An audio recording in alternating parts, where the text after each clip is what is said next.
Hello students, welcome back to my YouTube channel. आज का हमारा टॉपिक है क्यूब।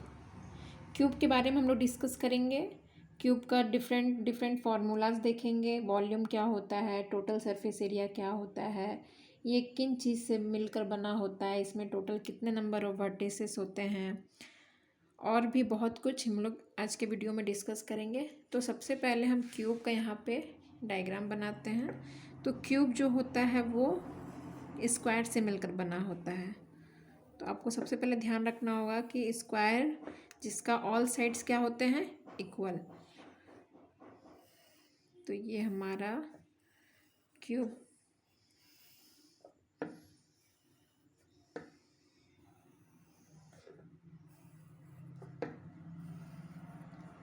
ये हम लोग क्यूब का एक डायग्राम बनाए हैं। अब यहाँ पे देखेंगे कि क्यूब जो होता है वो स्क्वायर का 3D फिगर है। मतलब अगर ये एक स्क्वायर है, ये हमारा क्या है, स्क्वायर है, जिसका लेंथ और ब्रेथ क्या होता है, इक्वल। तो एरिया ऑफ स्क्वायर हम लोग जानते हैं side into side. Area of square हम लोग जानते हैं साइड इनटू साइड। और उसी तरह से जब हम लोग 6 स्क्वायर को आपस में मिलाएंगे तो ये कुछ इस तरह का बनेगा। ये हमारा एक देखिए सबसे अच्छा एग्जांपल है क्यूब का। तो ये चारों तरफ से आपका क्या है, स्क्वायर से मिलकर बना हुआ है।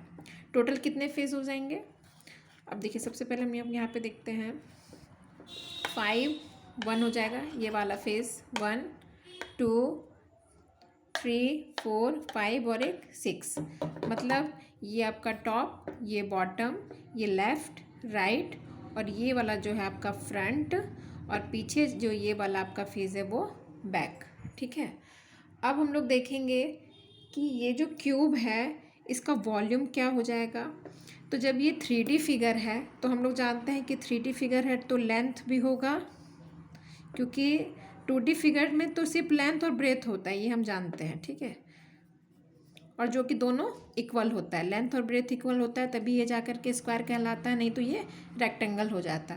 तो उसी तरह से हम लोग यहाँ पे क्यूब के बारे में देखेंगे। तो लेंथ तो होता ही है, ब्रेथ ये आपका हो जाएगा b, और इसका कुछ तो हाइट है। देखिए जैसे ये हमारा क्यूब है तो इसका हाइट है कुछ, ये अगर हम देखेंगे तो ये इसका हाइट है। तो ये वाला हमारा क्या हो जाएगा, इसका h हो जाएगा। तो जब length into breadth into height है और ये जब तीनों आपस में इक्वल है तो हम लोग इसका कोई भी साइड को हम लोग a एज्यूम कर लेते हैं। a का मतलब यहाँ पे क्या हो जाएगा, क्यूब का साइड। ठीक है, यहाँ तक क्लियर है।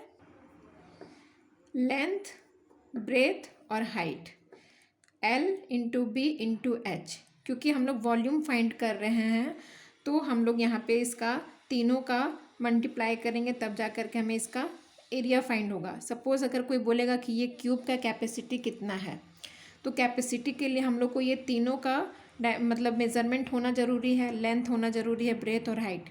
और हम ये भी जानते हैं कि ये जब एक स्क्वायर है और L B और H जब तीनों इक्वल है, अगर सपोज़ आपका अगर लेंथ यहाँ पे 5 सेंटीमीटर दिया हुआ है तो ब्रेथ भी 5 सेंटीमीटर होगा और हाइट भी 5 सेंटीमीटर होगा, तभी ये जा कर के आपका क्यूब कहलाएगा। अगर इसमें ज़रा भी आपका 6 या 7 कुछ भी हो जाएगा तो ये हमारा क्या हो जाएगा, क्यूबॉइड हो जाएगा। ठीक है, जो कि हम प्रीवियस वीडियो में आपको डिस्कस कर चुके हैं क्यूबॉइड के बारे में। अब हम यहाँ पे देख रहे हैं कि ए जो हम एज्यूम किए हैं वो क्या है, साइड ऑफ क्यूब। हम लोग उसका एक साइड को हम लोग ए मान लेते हैं। तो जब ए इंटू ए मतलब एक लेंथ ब्रेथ और हाइट, ये तीनों को हम लोग आपस में इसका जब प्रोडक्ट करेंगे तो ये हमारा हो जाएगा ए का क्यूब। तो हमारा वॉल्यूम क्या हो जाएगा क्यूब का, volume of cube side cube, या फिर हम लोग इसे शॉर्ट में लिख देते हैं volume of cube is a cube.